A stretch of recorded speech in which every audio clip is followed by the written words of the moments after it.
Nas transações imobiliárias, as partes envolvidas são resguardadas através de um contrato, que define e assegura os direitos de cada uma delas. O corretor de imóveis, como intermediador, necessita de uma documentação que ofereça a segurança de que seu trabalho será valorizado. É extremamente importante que os profissionais entendam o que representa a autorização de venda e a exclusividade para atuar de maneira segura na negociação.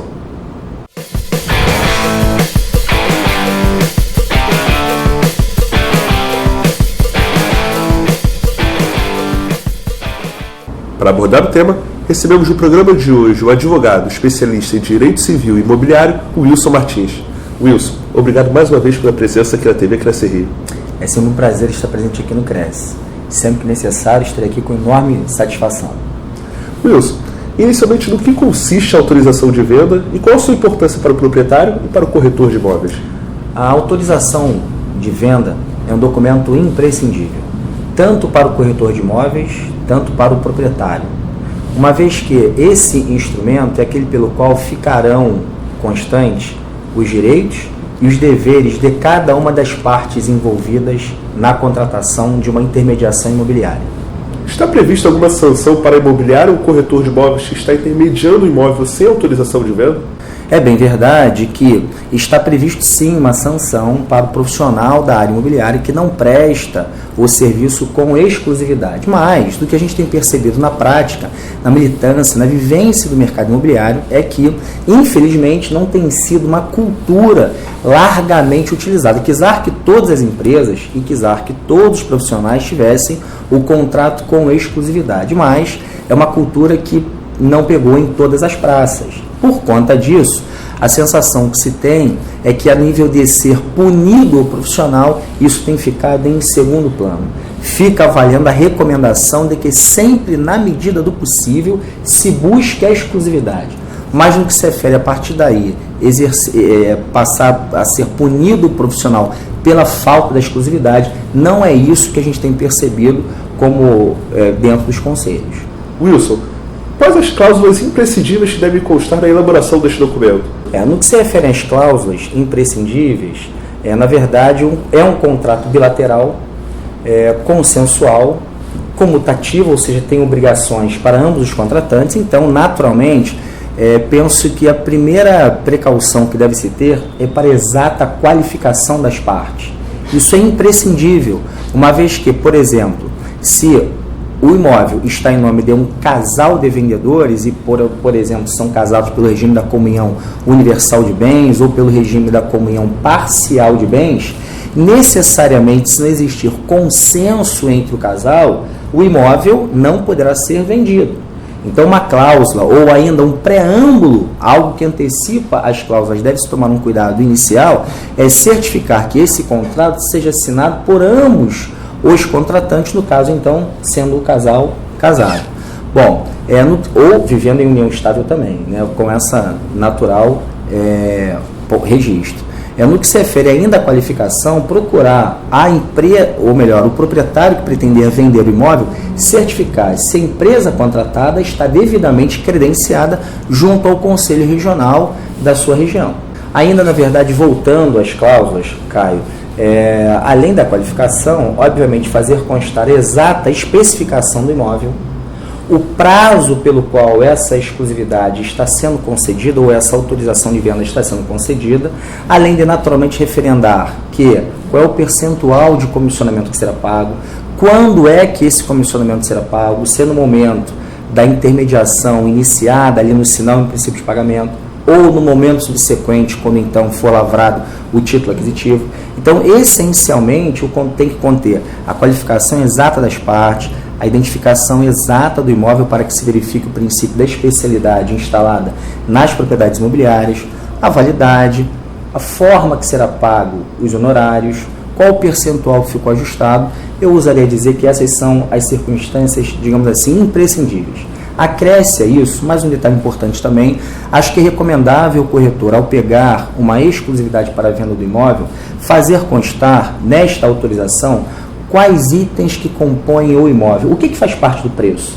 Então, é bem da verdade que em grandes cidades, a gente às vezes se depara com imóveis que estão parcialmente mobiliados, armários, por exemplo, no banheiro, na cozinha, box do tipo blindex, o que compõe o preço. Então é muito importante fazer constar na autorização de da venda, até para que ali na frente não venha existir polêmica nesse sentido. Olha, no preço que está ajustado, integra esse preço os seguintes móveis e utensílios.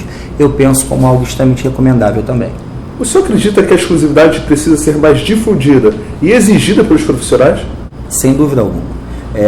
Essa circunstância da autorização de venda exclusiva, eu penso que ela traz necessariamente segurança tanto para o profissional como para quem vende. Eu cito como exemplo isso, o proprietário, numa leitura mais superficial, ele pode chegar a concluir que, se ele oferecer a autorização de venda para mais de uma empresa, e portanto então sem exclusividade, ele terá mais pessoas divulgando aquela unidade, o que em tese, numa primeira leitura, parece que terá mais chance de venda. Mas não deve ser esse olhar tão simplista assim.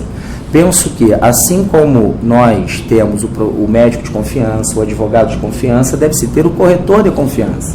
E a esse profissional deve ser delegado 100% de responsabilidade. E que, por conta disso, ele tem 100% de responsabilidade pela venda.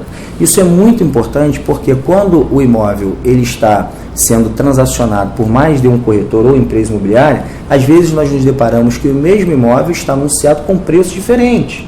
Isso coloca sobremaneira em risco a operação. Quais os riscos inerentes a uma negociação imobiliária sem um contrato de exclusividade? Existem riscos para ambas as partes, né?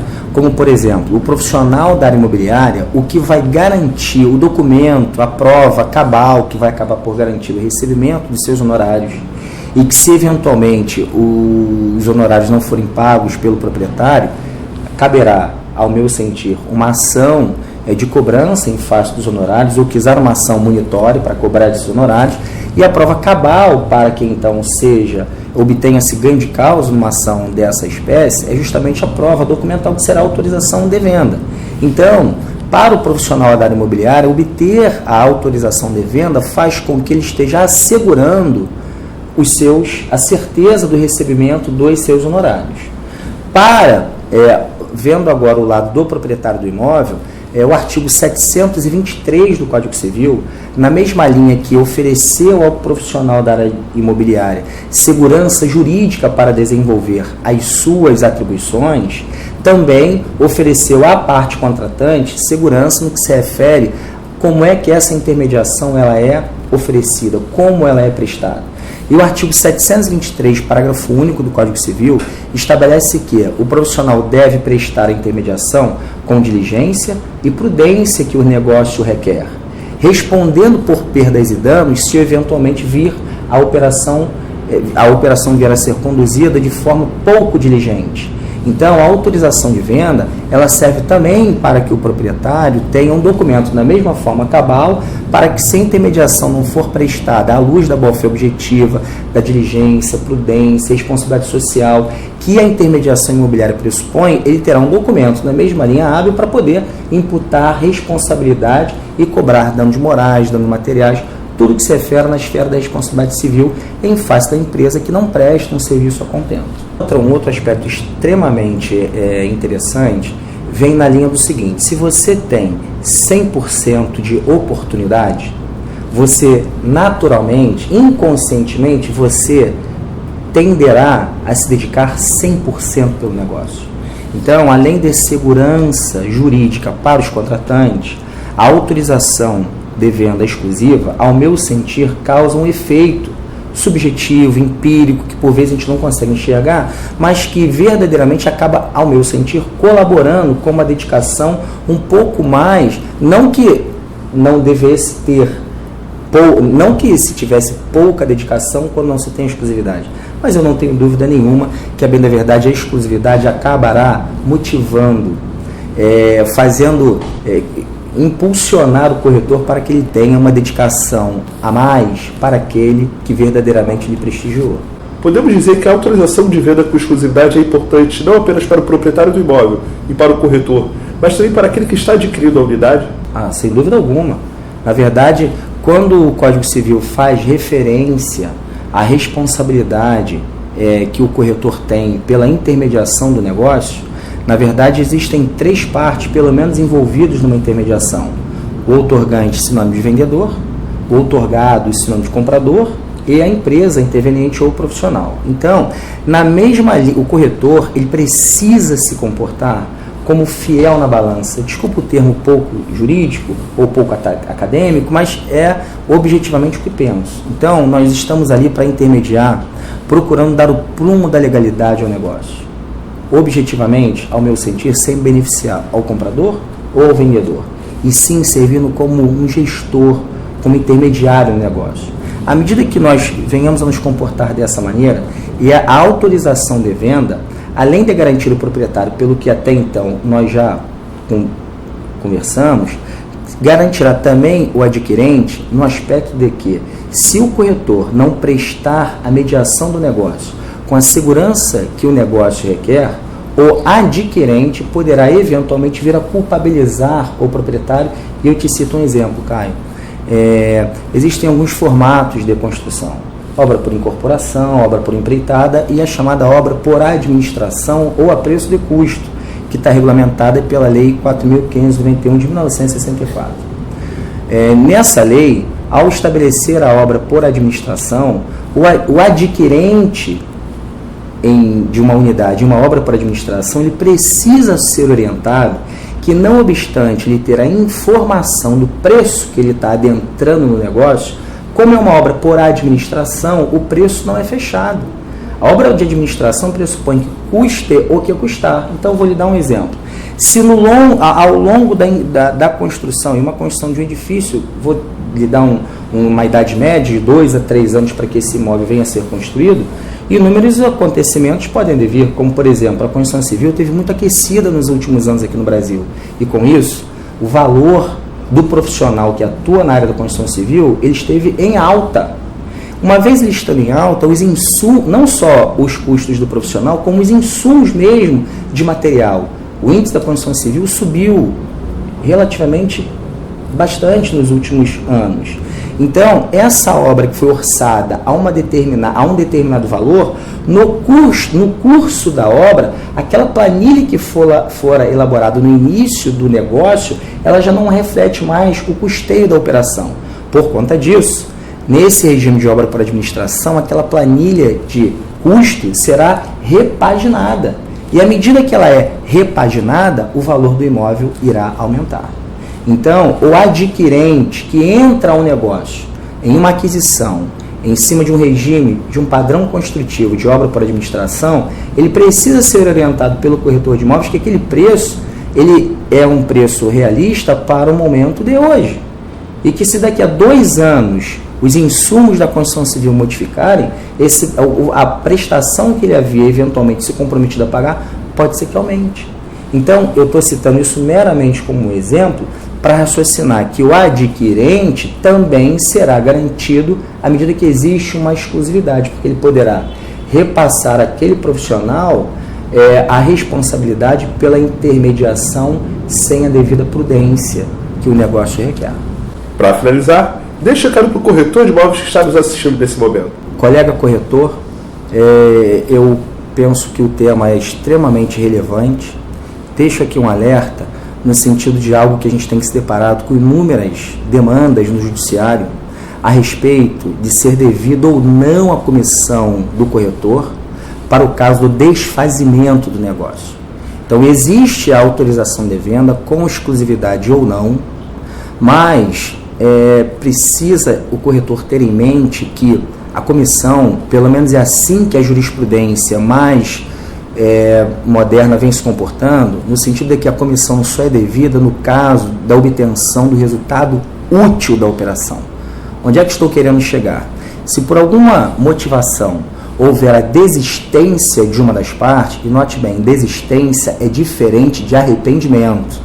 O artigo 725 do Código Civil estabelece que, para a hipótese de arrependimento, se qualquer das partes se arrepender do negócio, será devida à comissão do corretor de imóveis. Mas, se por algum motivo o negócio não for adiante, não em razão de arrependimento, ao contrário, as partes gostariam, precisariam, desejavam demais que o negócio fosse realizado, mas o negócio não foi realizado, não por motivação das partes, mas por uma circunstância superveniente, mais forte do que as partes pretendiam fazer.